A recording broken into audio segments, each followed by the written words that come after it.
अस्सलामुअलैकुम दोस्तों।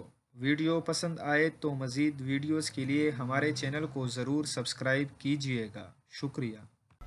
सऊदी वली अहद मोहम्मद बिन सलमान की बहन शहज़ादी हफ्सा के ख़िलाफ़ यूरोपीय मुल्क फ़्रांस में मुलाजिम पर तशद्दुद करवाने और उन्हें पाँव चूमने पर मजबूर करने के लिए तख्त आइंदा माह से अदालती ट्रायल का आगाज़ होगा। सऊदी फरमान रवा सलमान बिन अब्दुल अज़ीज़ की साहिबजादी शहज़ादी हफ्सा पर इल्ज़ाम है कि उन्होंने अपने मुहाफ़िज़ के ज़रिए घर की तज़ाइश व आराइश करने वाले एक मुलाजिम पर तशद्दुद करवाया।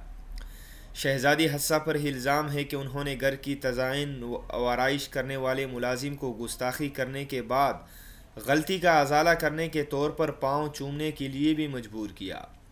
शहज़ादी हफ्सा की जानिब से मुहाफ़िज़ के ज़रिए मुलाजिम पर तशद्दुद करवाने का वाक़या 2016 में पेश आया और फ़्रांसीसी दरअल हुकूमत पेरिस की पुलिस ने वाक़ये के मुकदमे भी दायर कर रखा है।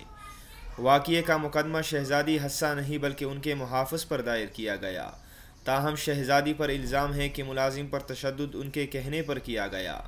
इसी केस में फ़्रांस की अदालत ने मार्च 2018 में शहज़ादी की गिरफ़्तारी और उन्हें अदालत में पेश करने के आलमी वारंट गिरफ़्तारी भी जारी किए थे और अब फ़्रांस की अदालत ने उसी केस की समाअत की आइंदा माह मुकर्रर कर दी।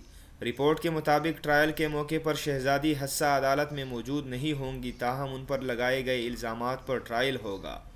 इसी केस में फ़्रांसीसी पुलिस और अदालत ने शहज़ादी हफ्सा के मुहाफ़िज़ पर मुलाजिम पर तशद्दुद करने, उन्हें कत्ल करने की धमकियाँ देने और उन्हें उनकी रजामंदी के बगैर दबोचे रखने के इल्ज़ामात आयद कर रखे हैं।